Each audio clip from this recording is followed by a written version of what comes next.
Di video kali ini gue mau membahas sebuah kamera compact yang merupakan kamera idaman banyak street photographer karena ukurannya yang kecil, sensor yang lumayan besar, dan pastinya kemampuan motret yang luar biasa. Tapi sebelumnya kita puter intro dulu.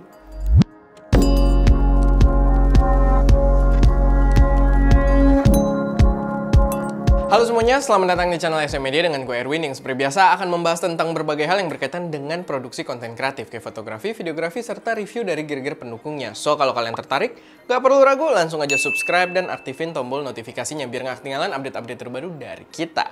Oke, jadi kali ini gue dapet kesempatan buat nyobain kamera idaman para street photographer dan juga journalism photographer. Ini adalah Ricoh GR3 X. Yang pas video ini dibuat, dia dijual seharga Rp16.650.000. Ya, bukan harga yang murah emang, gua harus akui. Tapi spoiler dikit, berdasarkan apa yang ditawarkan, kamera ini, harga tersebut menurut gua cukup worth it. Oke, biar kalian lebih tergugah dulu buat simak pembahasan kamera yang satu ini, gue akan berikan sedikit konteks tambahan. Sebelum yang versi X ini, gue itu udah pernah review Ricoh GR3 yang versi standar dengan harga yang cukup mirip juga, dan kamera tersebut bener-bener meracuni banyak orang. Dengan waktu itu viewsnya nyentuh sampai 30 ribuan views. Nggak cuma orang-orang yang hobi nyetrit aja ya, gue sendiri sebagai reviewer sempet galau panjang karena gue consider buat beli si Ricoh GR3.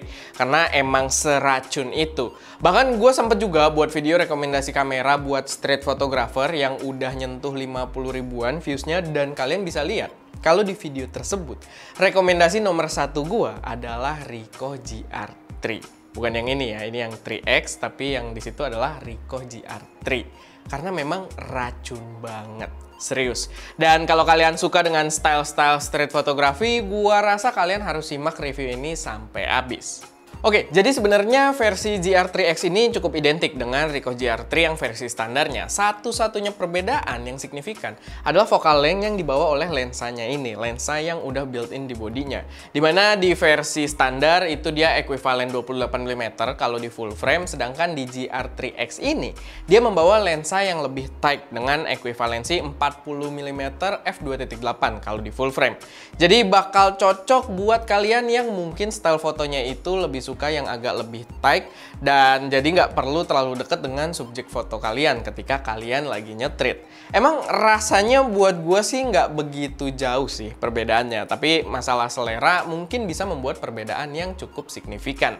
Nah, nilai jual utama kamera ini adalah dia kamera yang sangat ringkas buat dibawa-bawa, sangat cepat untuk mengambil gambar secara point and shoot, dan membawa fitur yang sangat komplit dengan bodi kecilnya ini. Dan gue akan jabarin sejelas mungkin di video kali ini. Pertama, kalian lihat dulu aja perbandingan ukuran kamera ini dengan smartphone. Nggak beda jauh, ringkas banget buat dibawa-bawa, terutama di keadaan matinya, dimana si lensanya ini ngelipet ke dalam. Jadi membuatnya lebih tipis dan bisa kita kantongin. Yang paling menarik dari bodinya yang kecil banget ini adalah jeroan yang dibawakan itu sensor berukuran APS-C dengan resolusi 24,2 megapiksel yang sudah dilengkapi juga dengan shake reduction, atau ya sistem ala-ala IBIS gitu. Cuman dia masih 3-axis aja, nggak kayak IBIS yang rata-rata itu umumnya udah pakai 5-axis. Tapi tetap membantu banget, dan nanti kita akan bahas juga lebih dalam soal si IBIS-nya ini. Sekarang kita bandingin ukuran dulu aja. Ukuran kamera ini mirip banget sama Sony ZV-1. Tapi sensor yang dibawa ZV-1 itu masih berukuran 1 inch. Sedangkan si GR3X ini udah APS-C. Yang perbedaan ukuran sensornya itu cukup signifikan. Dan pastinya memberi dampak yang besar juga pada image quality yang dihasilkan. Khususnya kalau kalian emang lebih mengutamakan aspek still fotografinya. Buat dipakai, yang gue rasain sih kamera ini memang cocok banget buat nyetrit atau journalism fotografi. Karena emang kecepatannya itu ngebut parah. Bener-bener kalau ada momen spontan, kamera ini tinggal point and shoot aja karena waktu bootingnya bener-bener singkat banget. Tinggal nyalain aja dan kamera langsung siap buat motret dalam sekejap. Lalu kalian juga nggak perlu khawatir kalau kalian rawan gitu ya, lupa bawa memori, karena selama kalian bawa kamera ini, berarti kalian juga bawa memori internalnya yang berkapasitas 2 GB. Bener-bener meminimalisir kemungkinan kehilangan momen foto yang menarik, karena selalu ada memori internal di dalam kamera ini. Tapi ya kalian juga tetap punya opsi untuk nambahin SD card dengan kapasitas yang kalian mau. Nah, untuk fokal lensa yang dibawa, gua rasa ini preferensi masing-masing ya. Lensa equivalensi 40mm f2.8 ini, gua rasa bakal lebih cocok buat kalian yang motret subjek tanpa mau terlalu dekat dengan si subjeknya, dan lebih cocok juga buat kalian yang suka dengan karakter gambar yang lebih tight, ala-ala portrait atau candid gitu.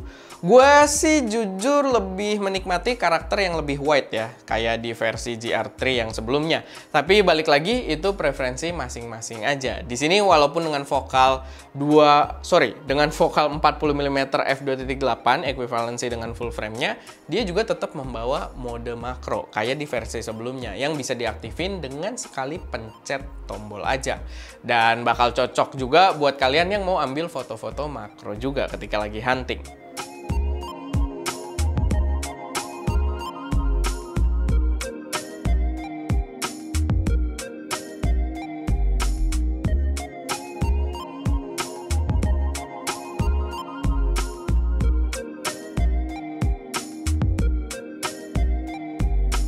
Nah, dengan lensa yang lebih tight kayak gini, biasanya bakal lebih susah buat ngambil gambar dengan slow shutter. Karena gerakan dikit aja biasanya bisa bikin gambar bergerak dan jadi motion blur. Dan maksudnya pergerakannya tuh agak lebih banyak dibandingkan dengan lensa-lensa wide. Tapi di sini yang gue dapati shake reduction-nya itu bekerja dengan sangat baik karena ternyata gue masih bisa untuk mengambil foto dengan shutter lambat, bahkan gue bisa menggunakan shutter hingga 1 detik dengan handheld aja tanpa bantuan tripod. Kalian bisa lihat kalau dengan shutter lambat kayak gini, detail-detail gambar tetap tajam tapi menghasilkan efek menarik pada objek yang bergerak. Bahkan di gambar berikut kalian bisa lihat pantulan gue yang lagi ngambil fotonya tanpa menggunakan tripod. Jadi kalau kalian mau bikin gambar bayangan berjalan atau air ngalir yang jadi kayak asap atau light trail gitu kan di jalanan, itu bisa dilakukan tanpa tripod. Walaupun ya kalian tetap harus pegang sestabil mungkin. Tapi tetap buat gua itu impossible banget untuk dilakukan di kamera yang tanpa IBIS. Dan for your info juga, tangan gue itu lumayan tremor kalau megang kamera. Jadi kalau kalian cukup stabil, mungkin bahkan bisa dapat durasi yang lebih lama shutternya. Sekasih pas make ada beberapa kali ngambil shutternya itu gue lihat di metadata sampai 3 detik. Dan ada beberapa foto yang dapat cukup decent juga gitu buat dilihat selama kalian nggak ngezoom banget. Karena kalau kalian lihat detailnya di zoom, itu 3 detik sih terlalu berbahaya. Gambarnya udah lumayan soft juga efek dari motion blur. Dan gua rasa kalian perlu tahu juga kalau kapabilitas penggunaan shutter rendah juga bisa sangat membantu dalam pengambilan gambar di kondisi low light. Oh ya, di beberapa foto gua itu gua ngambil contoh slow shutternya di kondisi siang ya, dan exposure-nya bisa tetap terjaga karena di kamera kecil ini. Sama kayak yang versi GR3-nya juga, itu udah dilengkapi dengan internal ND filter yang bisa nurunin exposure kita hingga kurang lebih 2 stop, dan itu memang kepake banget. Oke. Mungkin sebelum masuk ke kesimpulan, kalian lihat dulu aja beberapa foto yang diambil menggunakan kamera ini. Pastiin kalian nonton dalam resolusi tinggi.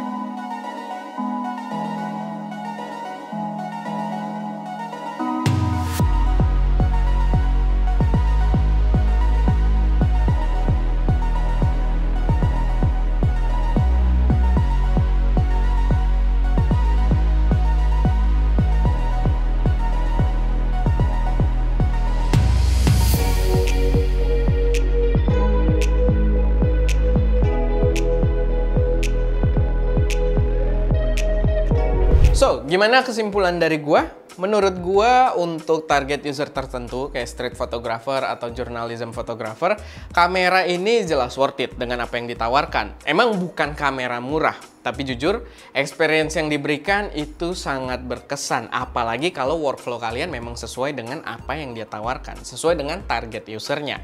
Ya, persis kayak Ricoh GR3 sih, cuman yang versi ini lensanya lebih tight aja. Oh ya, gue juga nggak bahas soal videonya karena gue rasa memang bukan peruntukannya. Cuman kalau kepepet, butuh banget gitu buat rekam video karena mungkin ada momen tertentu juga, ya dia juga bisa rekam video Full HD up to 60 frame per second dengan kodek H264. Tapi ya perlu gua tekenin kalau itu bukan peruntukannya, dan gua tidak tes juga ketika gua pakai kamera ini. Gue yakin ya buat street fotografi aja ini udah mantep banget.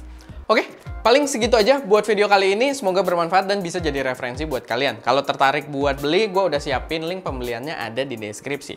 Kayak biasa, kalau ada koreksi, saran, atau pertanyaan, silahkan taruh aja semuanya di kolom komentar. Dan ya, itu aja. Gue Erwin, di belakang kamera ada Ska, dan jangan lupa untuk berkarya.